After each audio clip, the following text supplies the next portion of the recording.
a few minutes. I've got a 9 o'clock, so I can't take too long. I told him he could have the first one. Yeah. Can I ask you what the president meant when he said that he'll be watching Walmart? What's the message to corporate America? Well, I think that the tariff policy has been very successful in the sense that we've raised $20 billion in revenue last month, and the consumer price index went down. Inflation actually got closer to target. But depending on supply and demand elasticities for each product, I guess the answer could go one way or the other. One thing we're highly confident in is that real wages are going to grow, and the people going to Walmart are going to have a lot more money in their pockets. In fact, we have a new study out from the Council of Economic Advisors that highlights just how much real wage growth there's going to be because of these policies. And so there's some uncertainty. We're going to watch it very, very closely about how this ends over the next 2 or 3 months when the tariff rates get set. But also don't forget, it's not a measure of inflation. That to the extent there was a price change, that it's just a one-time level adjust based on whatever the incidence of the tariff is. It's been almost 2 months. It's been almost 2 months. You were the next. Just how closely is the White House watching the bond market this morning? Well, yeah, I think that American bonds are the best buy in the world, and they're going to be even better buy once all of our policies are in place. And this downgrade is something that happened because of the runaway spending of the previous administration.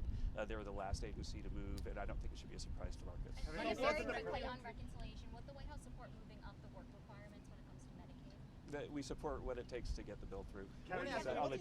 I'll try to get to everybody. Right in the U.S. Excuse me again. What's the health of the economy right now in the U.S.? What are we We've got low inflation, almost at target. We've got jobs numbers that have been way above expectation. We had core GDP of about 3% growth. We had a capital spending boom in the first quarter, which is something that's really kind of unprecedented. You've never seen equipment investment growth that high anywhere close to a recession. So I think that the onshoring of American production is something that has been the top priority of the president, and it's quite visible in the data already. On your trade deal negotiations with India, what are the key elements left now?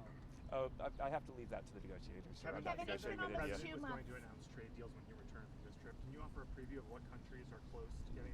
I'm sure the president has lots of stuff on his desk, and he's going to decide what's good enough and what's not. We'll find out this week which deals he wants to announce. You told us even before Liberation Day that you had 15 countries that were on the brink of making a deal. Yeah. It's been nearly 2 months, and you've had one deal. So what is the holdup with all the other countries? There's been a whole bunch of deals, but sorry, with what countries? Well, I mean, so you don't think that the deal with China counts as a deal, and the deal with the UK? We've got like an agreement in principle with India, the deal with the UK, but anyway, there are everybody. You can talk to Jameson Greer, Scott Bessent, Howard Luck. Everybody has seen awesome deals that are on the table, but last week we were in the Middle East cutting trillions of dollars of deals with our Middle Eastern friends, and now we're closing the trade deals. No, I understand.